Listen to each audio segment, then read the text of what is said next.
Once you have kids, you kind of don't have a lot of me time. And then at the same time, it's like, do you want to do it by yourself? Turn it into we time. Yeah, it's we time. That's not gonna stick, but okay.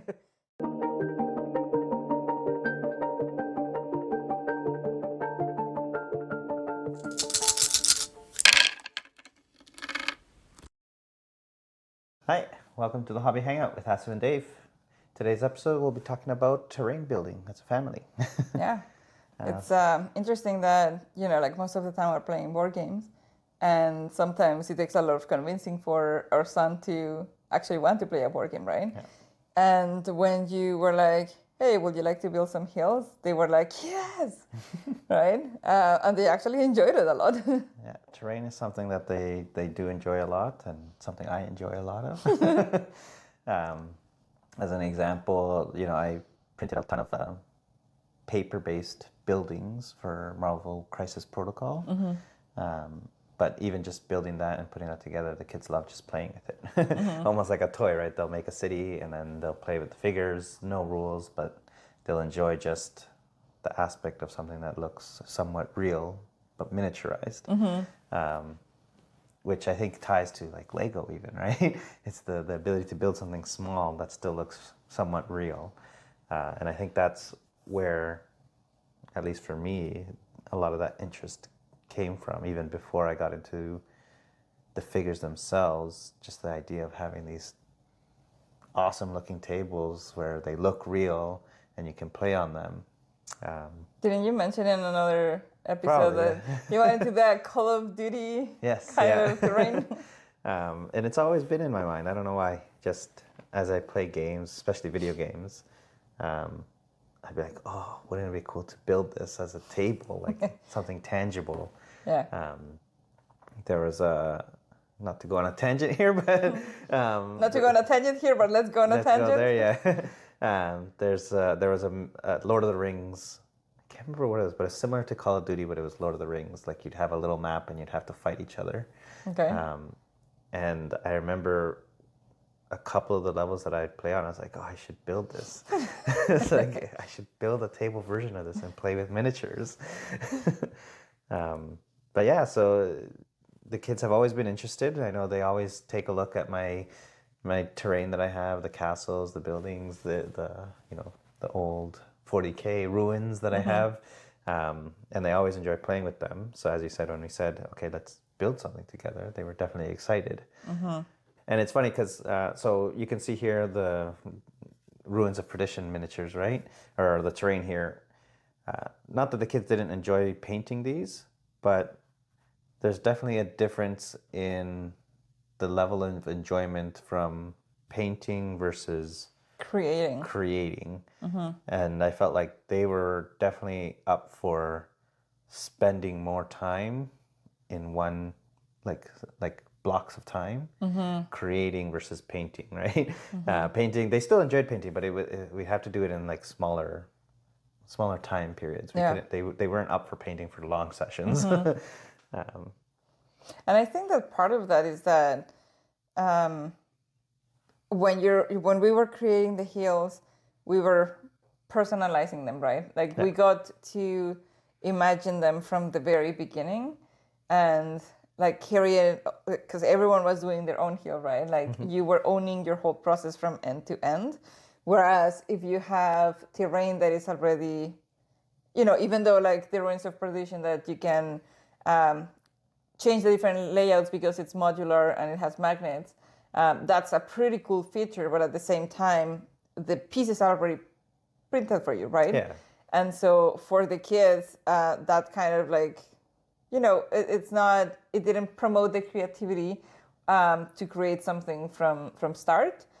But now that they're completed, they look super even cool. Today, like just when they were playing around, I was like, can we play a game tomorrow? That's what they were like, can we put these together and play a game tomorrow? I was like, sure, yeah, absolutely. Yeah. I mean, I think they still get the enjoyment of using it as terrain. I don't think that from the creation perspective, the level of enjoyment wasn't a match to the hills, right? To create something from scratch. Absolutely.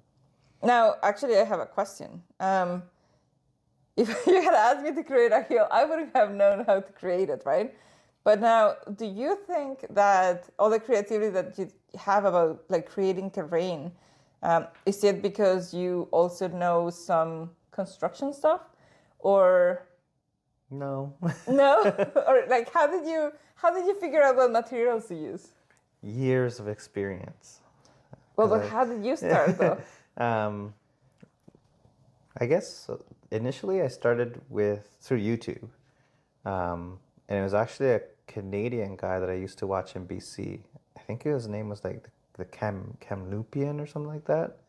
He no longer does any terrain videos or anything like that, but I found his terrain videos like very, very intriguing, interesting. Just he was always just using all of like things you wouldn't consider, and just showing how you could leverage these different materials to create terrain, to create concrete textures. How, especially the foam board, rather than just cutting it, when you're getting into more like structural buildings, how you can use rasps to scrape it and create textures and levels, essentially carving into the foam. It is messy, but just learning how to do that, and then just trying it yourself. Because I think to the point about creativity, that's a lot of what scratch building terrain is about, is just using your imagination and your creativity to try and create something out of nothing. You can use a lot of store-bought materials, but you can also use recyclable containers, things you finished using, and can put paper and tape and plaster on it and reshape it into something else. And again, not that I don't enjoy pre-made terrain, because I definitely have a lot of it too, but scratch built terrain has always had a special place in my heart. What are your thoughts on the terrain? I definitely enjoyed making it. Like, for example, when we Do painted. you think you could do it again without any help? Did you learn how to do it? I did. I did. Not necessarily from doing it, but from putting together the video that we're going to release on how to do it. Because there were things that I kind of forgot. And then I was like, wait, how did we get from this step to the next one? And then I was watching our recordings and I was like, oh, that's how we did it.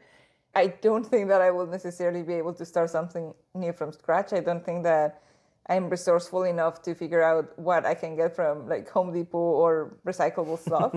And from, I think, my perspective, I feel like the things that you can get from a hobby store are going to be overpriced, right? Or not overpriced, but like high in price. Because it is customizable, right, for the market. So, but like if you see it already packaged, it's like, oh, okay, that's what you use for this kind of effect, right? Yeah. But if I don't know, and if I'm trying to be resourceful and save money, then I wouldn't even know where to start. But I can probably create another hill. Yeah. I don't think that we need another one, but I can probably create another one. Yeah, I think the other enjoyable thing out of this is like doing it as a family and owning your own hill. At the end of the day, we produced a lot of terrain very quickly, right? Like we now have 5 hills that I didn't have to take that length of time to produce, and they're all playable. They're all, again, they're all unique, but they're all in the same relative theme that you could play them all on the same table. And you can make different layouts, right? You can have sort of that rolling hill. You can put them rock facing each other and make almost like rocky channels. And I think that it's also because, like, if you look in nature, no hills are going to be the same, right? Yeah. And so the way that each of us kind of infuse our personality or our vision in each of the hills make them so different. And like you said, right, like the theme, the kind of materials that we use make it consistent, I guess. Cohesive. Cohesive is the word? Okay, I didn't want to use it because I didn't know how to say it. But yes, it makes it cohesive. But at the same time, it mimics nature in the sense that it is, each of them is different, right? And if you're watching us, so this is actually our kids' hills, right? This is our daughters who... This one's mine, actually. That's yours? This is our daughters. I thought that one was our son's because there was just the one flower. No, there's 3 here. 1, 2, 3. Oh, okay, well. They look the same. Yeah, they're definitely look. I think they all came out really well. Yeah. So the only way I know that this is our daughter's is because she was actually very. You might have to hold it up a little. Yeah. She was actually very intentional of the flower patches, which I thought it was very interesting. And I was like, you can do the landscaping in our front yard now. But even how she laid them out, like it doesn't look like it's a manicured garden, right? Mm-hmm. It still looks like wildflowers. They're just growing in patches. Yeah. And I mean, we didn't give her any specific direction. It was just go wild with whatever you want to put on your hill. Yeah, it was very interesting to see how. Well, first of all, like I said, right, like because we were making it, like you will just give them the instructions of this is how you do this thing, and this is how you apply it, or this is how you glue it. But they were the ones that were owning the whole process, right? Mm-hmm. So it was pretty fun to watch them. And like I said, like when we paint miniatures, it's like I need to have a goal in mind. With this, it was actually entertaining. Like I wouldn't want to create terrain that maybe we're gonna end up with too much of it. But I think that I definitely enjoy doing this way more than miniature painting. Mm-hmm. Mm-hmm. So we get to make a table then. Yeah, I could. Yeah. And just how well these came out, like we didn't put any additional base or anything like that. They're just straight foam pieces. I have the two other hills in the closet there that never got finished. And I was like, oh, you know what? These turned out really well. I should probably finish those. Because they're hills that are made to go like on the corner of a table. Mm. So I was like, yeah, if I finish those and then include these, we can definitely make some really nice table setups with if we want like a hilly landscape. So now with this one, like you were the one that established we're gonna make some hills and here are the materials, right? With the Ruins of Perdition though, I think that it still made it special in the sense that we picked the colors, right? We were looking at images. Yes, yeah. We were looking at images and kind of trying to find some inspiration. And I think that both the kids and I, when we saw like the rusted, reddish, verdigris.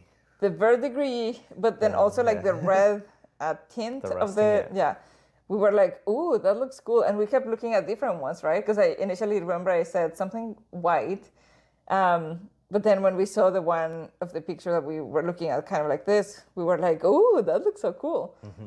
So I think that because we still decided what the style was gonna be or how they were meant to look like, I think that was still fun. And you pulling all of you have so many little things to use, like hobby stuff, like the rust and the powder. So I think that all of the layering is interesting. Like I don't remember the layers, how they go. But the effect that you can create, right? Because you see it happening right in front of you as you put on your layer, how it makes a difference. And for me, it's like when we did like the first two layers, I was like, oh, this looks pretty good already. And then we did the next thing and I was like, oh, this makes a difference. And then we did another thing. So yeah, the final. You like how they turned out? Yeah, it looks pretty cool. Yeah. The only thing we didn't end up including was the glow, right? We all kind of talked about we should make something glowing, but then as we put it together, it didn't make sense to us.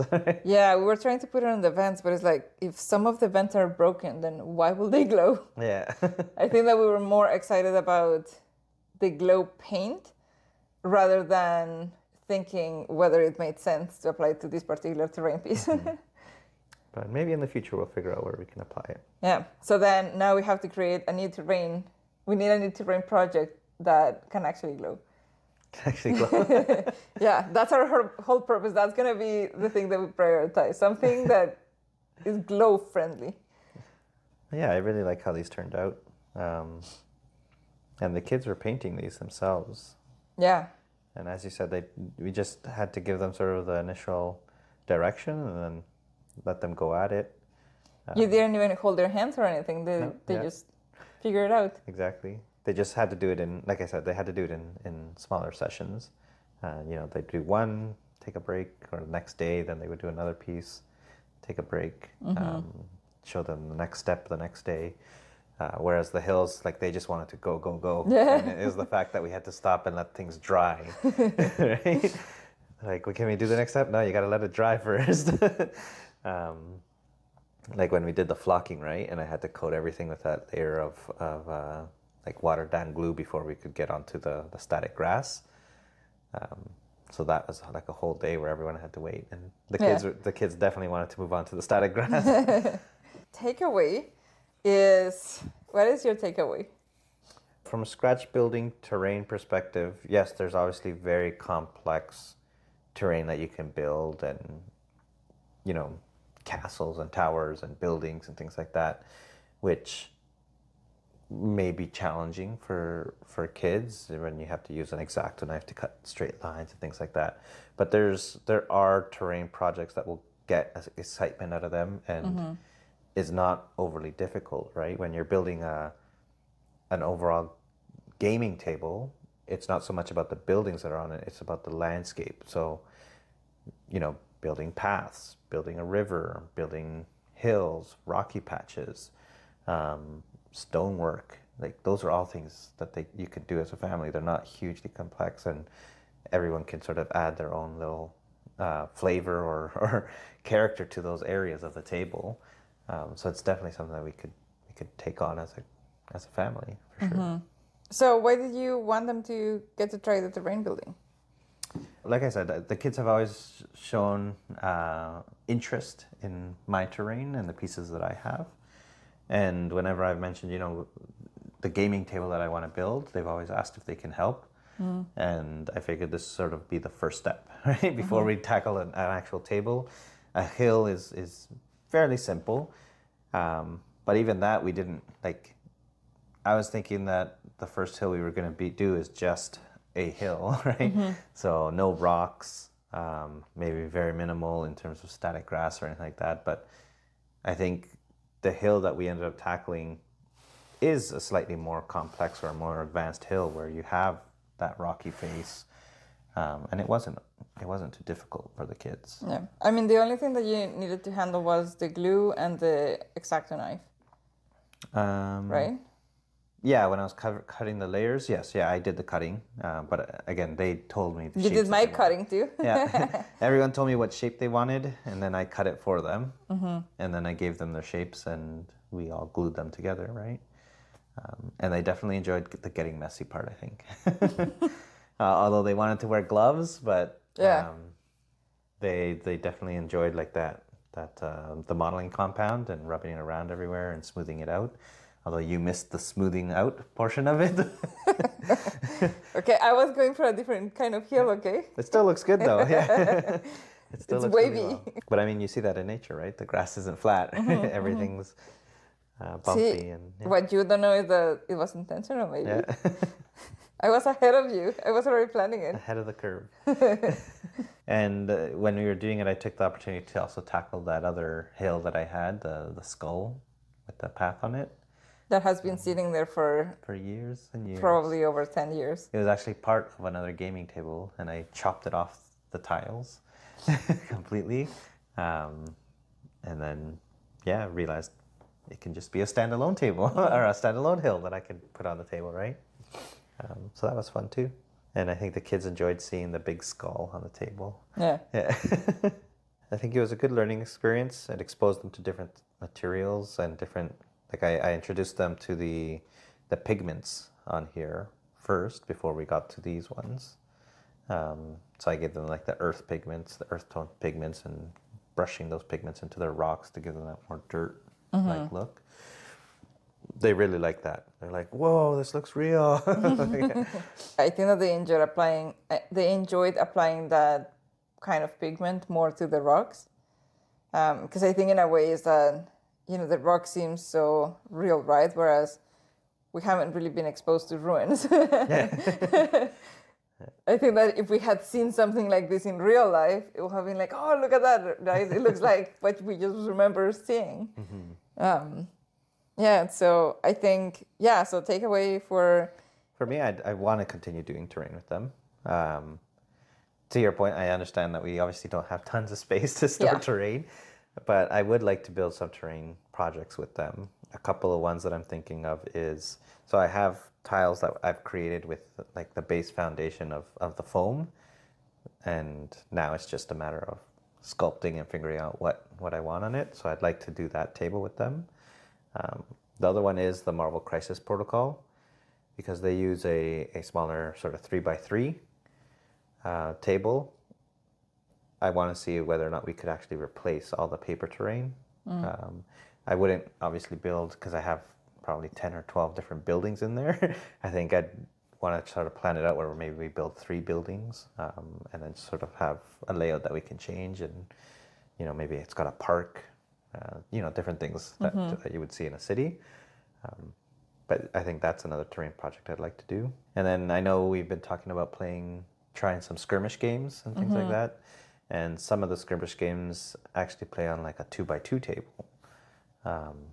So that also, if we end up, investing in more time into one of those smaller ones, is okay, maybe we make a themed 2x2 tile, right, that we can just play on the table and play directly on there. So what I was going to say with my takeaway is that, like, they looked at the ruins of perdition, they were so excited and they wanted to now play with them, right? Yeah. So if you're trying to get your kids to maybe be more involved in your hobby, because especially once you have kids, you kind of don't have a lot of me time, right? Yeah.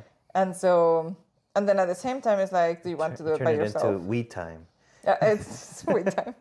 That's not gonna stick, but okay. But yeah, I mean, if you want to spend time with them, but then you also want to spend time on your hobby and you want to merge them together, like, it could be fun. You could get them into the hobby, and especially with kids, like, they get interested by pretty much everything, right? There's curiosity, and they find fun in a lot of things, right? And so, unlike us adults, that we're more, like, this is what I like, and I'm not gonna get out of my lane. But yeah, so I think that's a good activity. Maybe this is the way that we get them into playing, like, tabletop games, right? Yeah. Because if we just present it to them as in, let's go play this tabletop game, I know that our son is gonna be sometimes he might be like, okay. And if we're using terrain that they created, I think that's gonna get them more excited and more willing to actually do it. Yeah, and I think maybe not directly, but I think I can see it, like, especially for our son, it almost holds those same. Our son, who is 6, by the way, for context. I think it creates a connection of what he's enjoying in, like, Minecraft, right? Where he's able to create these things, and now it's no longer virtual, right? He's physically creating something here, and I think that's why he does enjoy it so much. I wonder if now that they're doing this terrain, if they're trying to recreate any of this in Minecraft. I don't know, but after they built the hills, I feel like they definitely invested a lot more time in creating more structure in their Minecraft worlds. I don't know if it's directly related, but because previously they were just building random things and like a puddle with fish in it and just building sort of, I would say, ridiculous buildings and things. But this last time I saw, they were like building a mansion, building the specific housing units, like they were building a lot of different things. And again, I don't think it's directly related, but I think it may have impacted it somehow. Yeah. Well, and if we think about, when we were talking about with the vice principal at school, right, for when we held the event for board gaming, how they're trying to develop certain skills in students, and one of them being the executive function, which when I asked what that was, she mentioned that one of the things is like planning, right? And that planning aspect has to come in play when you're doing terrain or when you're building in Minecraft. So I think that there are certain things that schools are trying to develop in students, that these type of activities that are meant to be fun can actually help you, achieve those other goals, right? I'd say planning is good. No, planning is good in your head. You don't have to spend an hour writing it down, because then at that time you have nothing else left. And just for context, let's put it out here. We had to organize our treasure hunt And like always, we do it the night before, and you made us spend close to an hour just writing down the plan. No. Yes, you. That's 1 just what hour. you recall. That's just what you recall. That's Not what actually happened. That's 1 hour that could have been spent actually making the clues for them. No. I was timing it. You had no idea what clues we wanted anyways. You needed that plan first. I didn't need a plan. Yeah. No, I just needed a 10-minute, this is our goal. That's it. This is our goal, and this is how we're going to tackle it. Each of us is going to do this thing and this other thing. Yes, that's all I needed. I just needed what is my end result, and then let's get there. That's why I held your hand through the process. Oh, you squeezed my hand for like a whole hour. But yeah, I'm not kidding. I was looking at the time because I was like, okay, we've spent already 15 minutes on this and we're getting nowhere. And then I will check the time again. That was a lot of time for me. I know. You should have been engaging on the planning. No. For me, engaging in my planning is I'm thinking in my head and then I translate it once I'm doing it. But anyway, kids need to plan whether it's in their heads or... And adults. Yeah, everyone needs to learn how to plan, whether it's in their heads or written down plans. But I think, like, again, those kind of things that they're trying, those skills that they're trying to develop at school that are not related to the subjects, but are more like soft skills, I would say. Mm-hmm. They can be developed, right, in a fun way with your family. So pause right here for a second. And joining us back in before we wrap up, I did want to take the opportunity to showcase both of their hills, right? So that's our son, 6. Son, 6 years old. He did this on his own. As you said, I assisted with the cutting and preparing of the stone chips. But he placed them, told me where he wanted them, and then I would glue it down. He did the modeling compound himself with the hands, and then he did the modeling compound between the rocks to blend them in. Once I showed him how to do it on mine, we put the glue down, and then he sprinkled the colors of the turf that he wanted on there, sprinkled the additional rocks where he wanted them around the rocks, and then went to town with his static grass tufts. I think it turned out really, really well. Yeah. I don't think I would have created a hill like that at 6 years old. I'm pretty sure that their hills are way better than mine. So, yeah. Our daughter really liked the rocks, so she went all the way around her hill with them. But yeah, they turned out really great. Looking forward to playing with them. My hill doesn't look as good. And we've tested them with miniatures, and none of them are overly sloped or overly bumpy or anything like that. Miniatures will stand all the way up, and even on some of the rocks, they can stand on the ledges. They're very playable, which is a big aspect, right? You can make terrain look realistic, but then it's not playable, which kind of defeats the purpose. Yeah. And then, like, if we think about Warhammer Fantasy, I remember that there's something about line of sight, right? And I'm pretty sure that it's like going through trees decreases your, I don't know what it was, accuracy or something. Forests were block line of sight. Yeah. From outside, but if you were inside, you could still shoot out. Wasn't there something about hills, like charging? Oh, if you were when you're on going one downhill side and the unit was on the other side of the hill, you couldn't see them. But then if you're also on top the of charging, the hill, you would get a bonus. Yeah. So I mean, hills had a purpose, right? Yeah. Okay. Yeah. Try building some terrain as a family. It's fun. Get your spouses, get your kids, get your friends. Get messy. Yeah, make it a party. Yep. Make sure you cover your table because it was very messy. It was very messy. Yeah. Gather the newspaper. Use, good use of newspaper. So let us know if you have built anything with your kids, or maybe are you gonna give it a try? Yeah, that's a wrap. We'll see you in the next episode. Bye. Bye.